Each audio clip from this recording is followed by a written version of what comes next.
There are moments in politics when the implausible becomes merely improbable, and then with alarming speed it becomes entirely possible. And today, Kemi Badenoch, the leader of the Conservative Party, said that it is feasible Nigel Farage could become Prime Minister. Well, I'm not sure that I would necessarily go to Kemi Badenoch with my drained teacup or coffee cup to ask her to tell the future. Prognostication, rather like structuring in a coherent sentence, is not something that I would consider Kemi Badenoch to be that capable of doing. But her sentence that it is feasible Nigel Farage could become Prime Minister is one that would have sounded like satire only a few days ago, and now it echoes with uncomfortable realism, particularly if she remains in her job. Let's begin by recognising the context. The local elections were a catastrophe for the Conservatives, a rout of such magnitude that they lost 674 seats, more council seats than any party has lost since the Second World War, possibly within historical records. Reform UK, led by Farage, gained precisely 677. Symmetry in numbers, chaos and implication. And so we come to Badenoch's admission, made with the weary expression of someone who's read the polling cross tabs and seen her party's internal WhatsApp groups. Anything is feasible, she told Laura Kongsberg, citing the surprise re-election of Australia's Anthony Albanese, but the comparison was off the mark. Albanese is a long-term parliamentarian with a steady platform. Farage is a disruptor, a rhetorician, a man who weaponizes grievance like a master fencer. Now, of course, there'll be the people in the comments who will say, oh, you just keep going on and on and on. Why do you hate Farage? Well, I don't entirely hate Farage. I think Farage is probably one of the best performers, one of the best orators that exist in the House of Commons today. And I would be delighted to sit and listen to Farage day after day. But it's what he says rather than the way he says it, which gives me a shiver up the spine. And I think what's more telling about this is not the possibility of Farage making it to number 10, but that this admission came from a Conservative leader who, at Wednesday's PMQs, struggled to frame a single coherent attack on Labour. And the contrast with Farage, sharp, shameless, rhetorically precise, is damning. And the longer Badenoch stays in charge, the more likely it becomes that the Conservative vote continues to bleed towards the populist insurgency she is powerless to contain. Farage, meanwhile, marches on. Of course he does. The party now controls multiple councils, 2 mayor places, and has parliamentary representation. Not very many, but it has them. And Reform UK overturned a 14,000 Labour majority in Runcorn by 6 votes. A fluke, but in doing so it announced not just their arrival but their credibility. So, what is Farage doing right? As Badenoch herself admitted, he is expressing the frustration of a nation worn out by stagnant wages, rising bills and political evasion. He doesn't have a record in government, but in 2025, that's not a handicap, it's an asset. He's not tainted. Well, he is tainted in a way because he's the person who pushed forward the Brexit issue, which has coloured our political cloud. And the critical question here is, does Farage have any answers? So far, Reform's actual policy platform includes abolishing county equality offices, and threatening to house migrants in tents, and diversity, getting rid of the diversity officers in Lincoln, but I don't think they exist anyway. So it's the Deputy Leader, Richard Tice, when asked how they would close asylum hotels, responded, I'll come back to you. Government, it seems, is still an afterthought.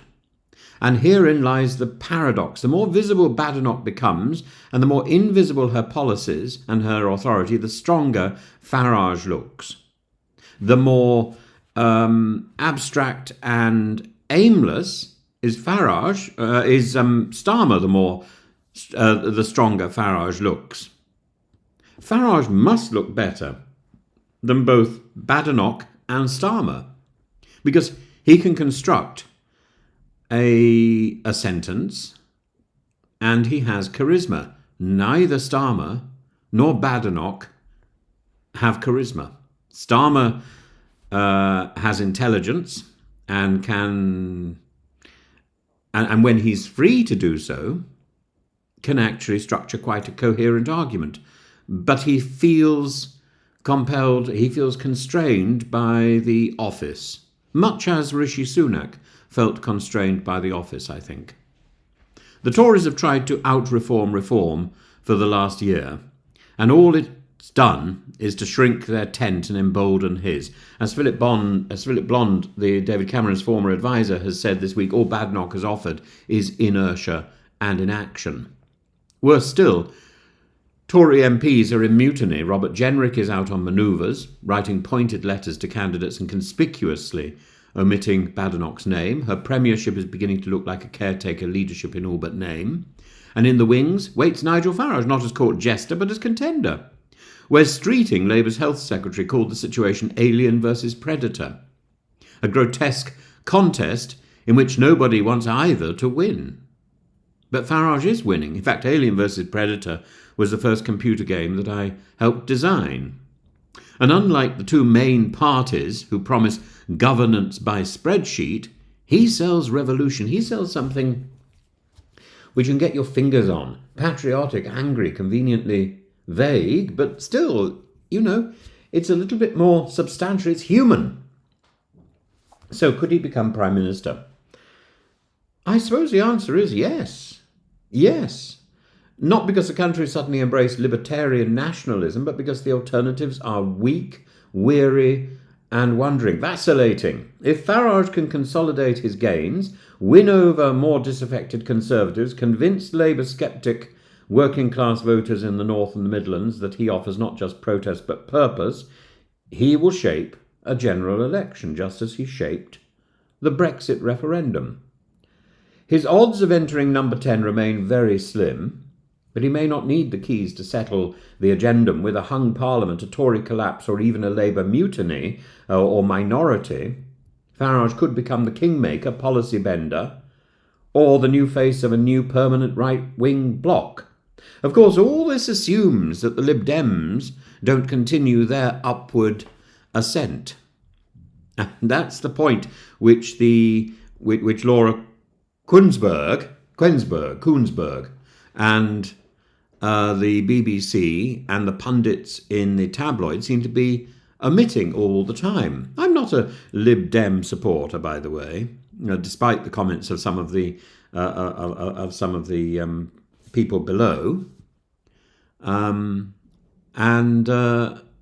don't believe I have a party any longer.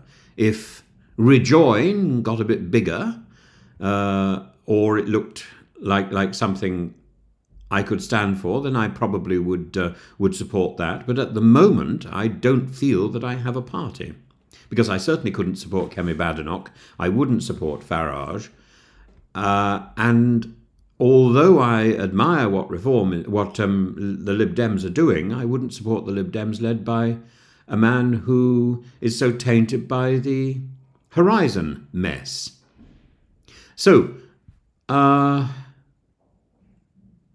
the two-party system, like an ageing Victorian sofa, is creaking under the weight of years of compromise and dust.